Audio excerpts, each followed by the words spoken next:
So here's what you get with Craftsman impact driver, battery operated. Top opens up. You can take it and open it up pretty quickly. Pull the pieces out. And the box you get inside looks kind of like that. And you have the charger, which plug that thing in. And the device does not come with battery in it. Battery comes separate in its little compartment. And here's the device. It's got some grippy panel on the back, a grippy panel on the front. With the battery in it, the balance point is just about at the trigger. So you can balance it on a couple of fingers right there at the trigger, and it works pretty well. See the light on the back side right here? You can see the battery indicator. So the battery indicator light, it's green at this point. It arrived, it was red, and so played with it a little bit, and then popped the battery out. And here's the charger, and put the thing in, dropped it in the charger, and had to push pretty good to get it in there. Shows green right now. It was flashing green when I got it, and charged it up for a couple hours, then pulled it out and popped it in, started playing with it. If you're right-handed, push in on this and it's forward. Thumb is backward, and it's a nice device. I like it.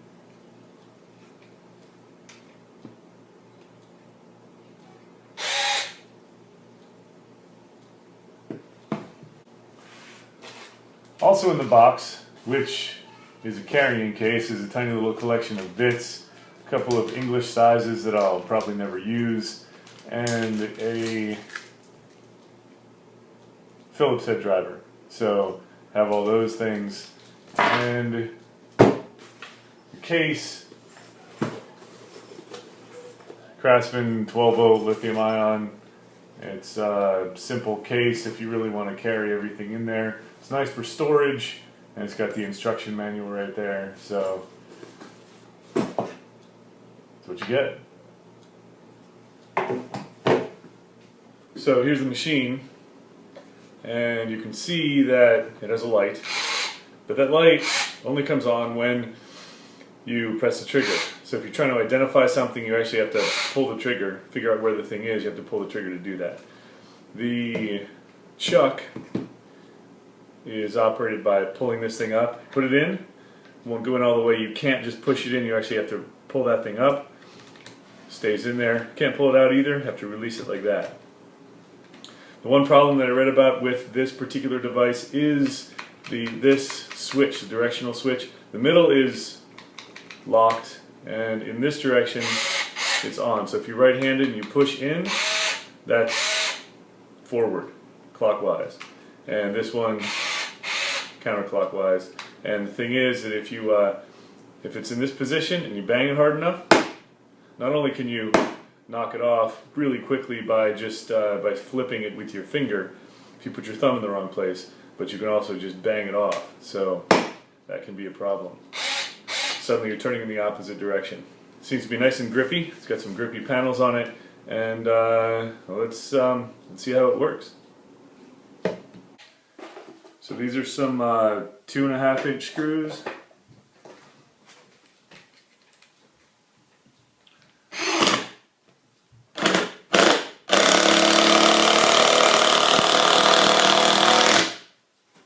It's actually really nice. This is really my first use of it.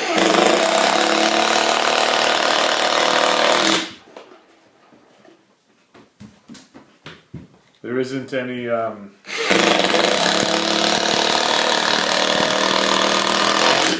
no stripping of the top.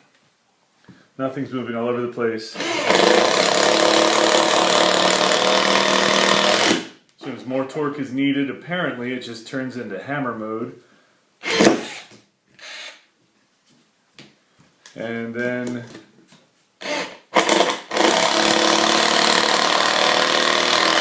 hammers it right in. It does require some pretty good force to maintain contact with that Phillips head.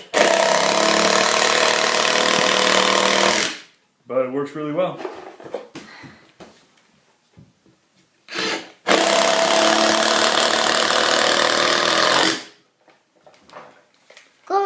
Nice device. So overall, highly recommend it. It's really nice. It's got really good torque. Didn't seem to have any problems with the Phillips head screws, and I always have problems with those things. And highly recommend it. This was a $42 purchase, shipping included, from eBay, and great money spent.